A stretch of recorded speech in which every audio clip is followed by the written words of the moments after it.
I'm thirsty. Today we are going to be going over the final investigation for Hunted Killer Moon Summit Mystery. That means that we are going to find out who the killer is today. So, if you've been following along, you know that Toby Mendia was murdered while he was on an expedition with Whitlock University to find the ghost links in Moon Summit National Park, located in Alaska. So, in this box, we got 9 items: a PI letter, a letter from Amy Takahashi, who was Toby's friend, a field journal page, an email chain, Toby's notebook page, a pocket journal, a bookmark, a lanyard, and a keychain. We also look over online evidence. Usually I write out a script for these episodes, for these investigation episodes, but today I'm just going off of the notes that I took while I was solving the final episode. So let's give this a try, you guys. In the PI letter that we received, it's right here.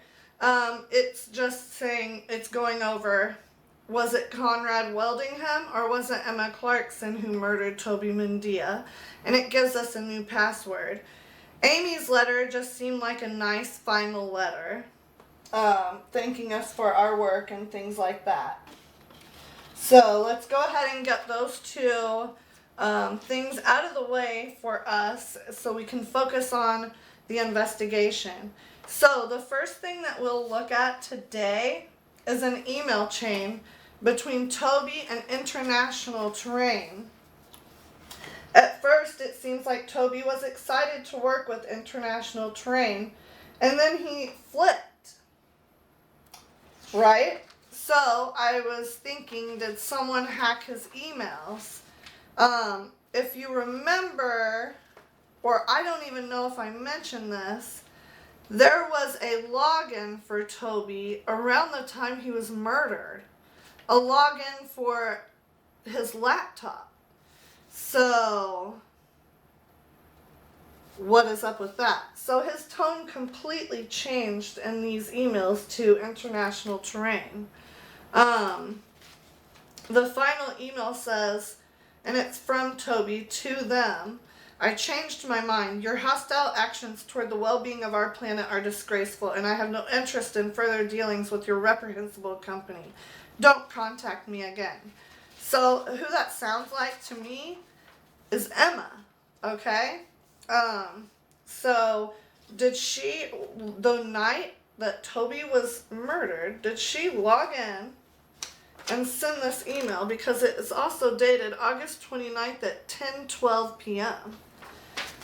Did she get into his email on his laptop and send that to them? So that was interesting. Now, the next piece of evidence we'll go over is Toby's notebook page. First of all, it talks of him catching Emma coming out of his tent on the 21st. It also talks about on the 26th, Toby seeing Conrad digging around at the catacombs entrance and putting something in the dirt. Toby took pictures of this and ran. He's distorted some of the pictures and backed them up on a flash drive.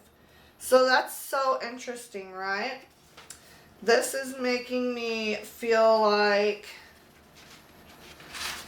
Emma and Conrad had reason to kill Toby.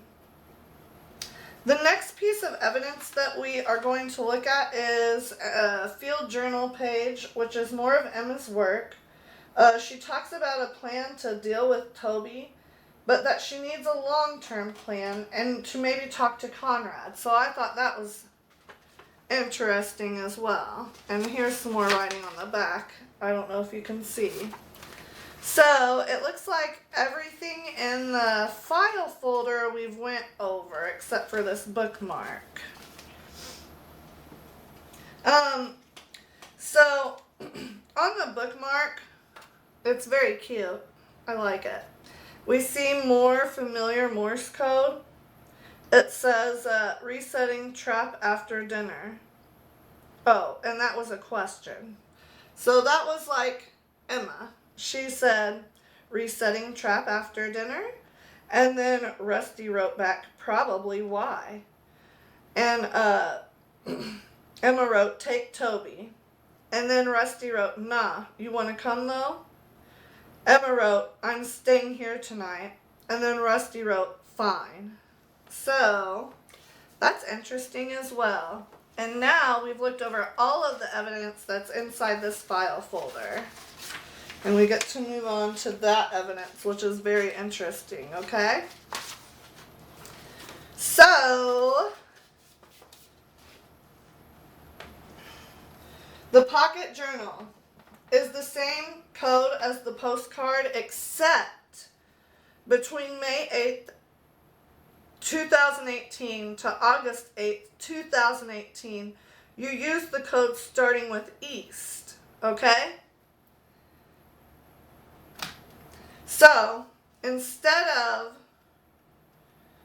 writing all that out, I'll show you the trick I used. So, here's the thing I used when I was figuring out the code, right? The first time, back in episode 3. So what I did, instead of rewriting all of this out, I just used this and I turned it clockwise.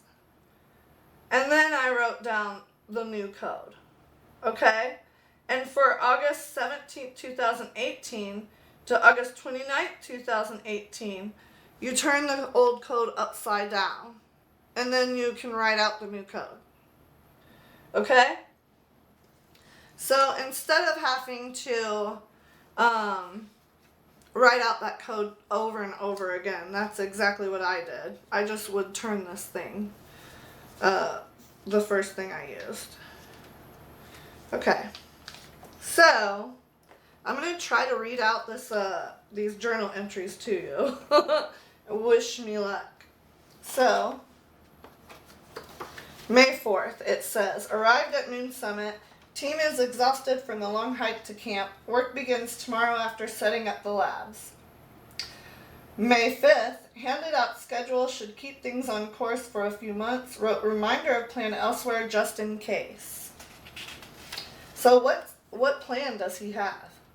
Okay, May 7th.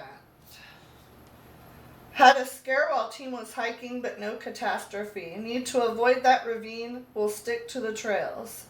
Today's field samples were inconclusive. And that's when he started using this. And if you put that one thing on here, the E is highlighted. And that's why you would turn the code that I showed you clockwise, I believe. So, May 9th, and the first coded message is Nigel. So it says, Nigel seems to be enjoying role.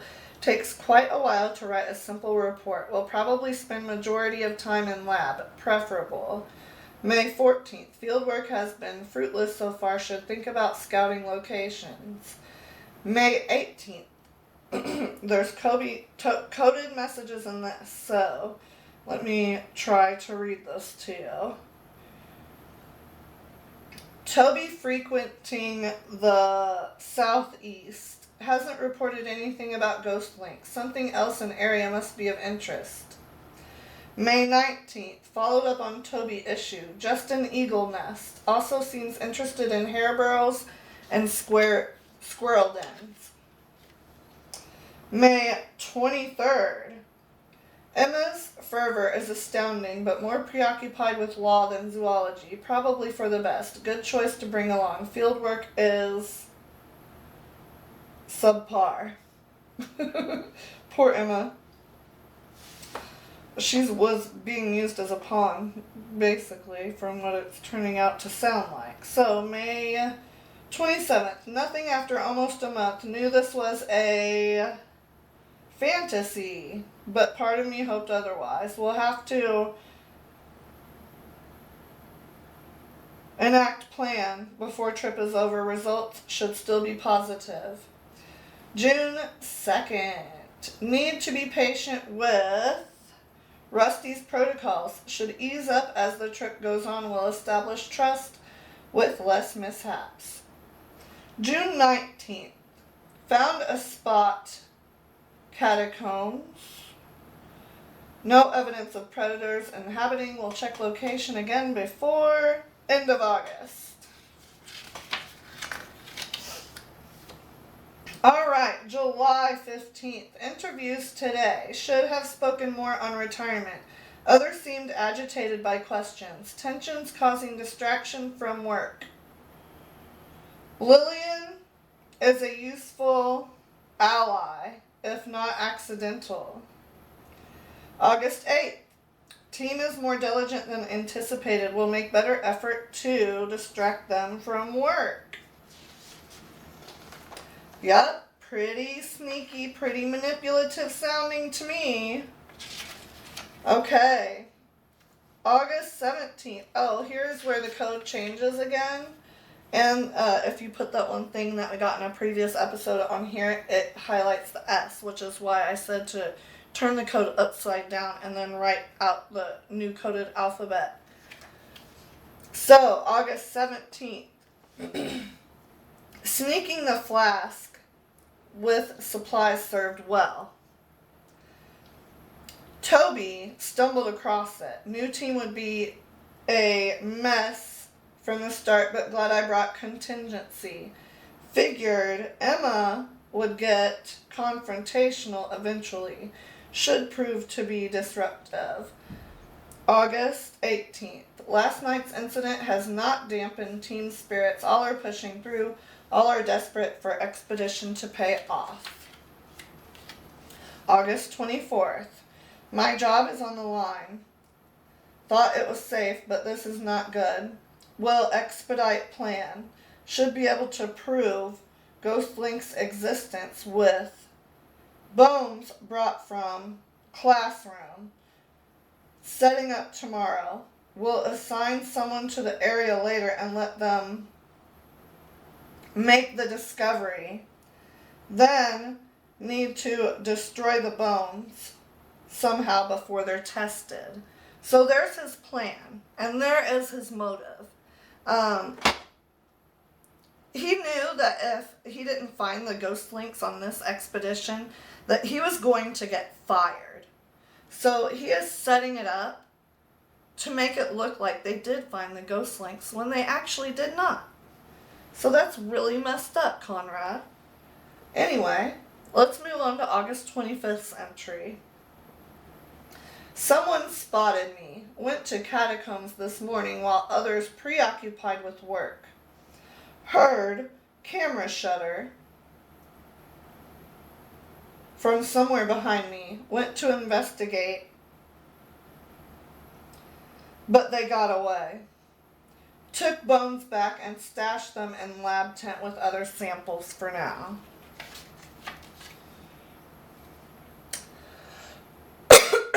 Excuse me. So August 26th. Had a hunch it was Toby. Now sure of it. Asked about work progress to see photos from yesterday. He wouldn't let me see. Made excuse. Faulty equipment. Will have to check for myself. Does he know what he saw? August 27th. Checked every SD card I could find in camp and have yet to find those incriminating photos. Even looked in his camera bag, but found nothing. Must keep them on his person. Heard keyboard tapping late last night. Maybe planning to publish something. Could expose me as a fraud. Can't allow it. Final entry, August 28th. Woke up in cold sweat this morning. Not only will I lose my job, but I'll lose my reputation. It will all be over. All gone.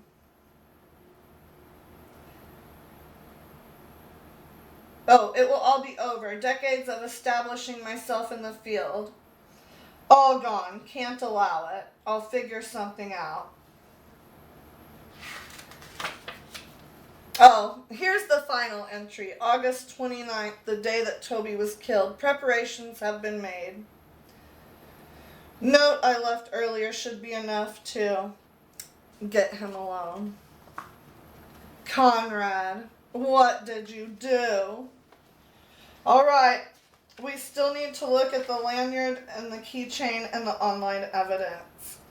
So in the cloth keychain, when you unfurl it, there is a slip of paper inside that says Share Autofocus 724.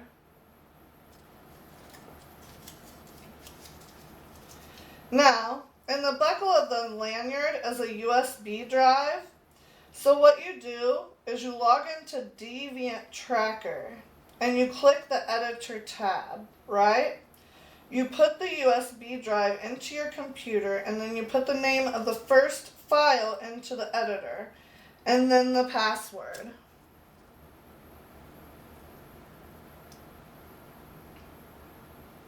When it's time, you do the same thing with the second file. And once the file is open in editor, you slide the things around at the bottom. Well, folks, it looks like my camera shut off and I didn't get the very end of the episode 6 investigation video for you guys. So let's just finish it out. Like I was saying, where my video stopped recording at is that you pull up these pictures that are on this USB drive here, and you get them onto your computer and you get them open into the editor. And then once the files are open, you can slide the things around at the bottom, right? So eventually you're going to have a clear picture from both files. And the pictures are of Conrad burying bones. So the conclusion to this investigation is that Emma couldn't have killed Toby. I think that she was the one who sent an email from Toby's laptop to International Terrain on the night that Toby died. The email was sent at 10:12 p.m. Now this is backed up by the bookmark, as I think that was written between Rusty and Emma the day that Toby died.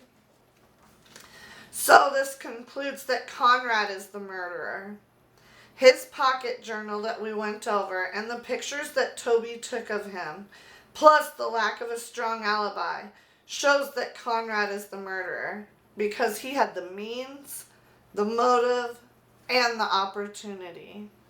So I emailed my findings to Michelle Gray, and we were right, folks. Conrad Wildingham was the murderer. So she thanked us for our help in this investigation, and we are on to another one. The next investigation we have is called Curtain Call. I will be unboxing the first episode very soon, and I look very forward to it. So I will see you soon, guys. Bye-bye.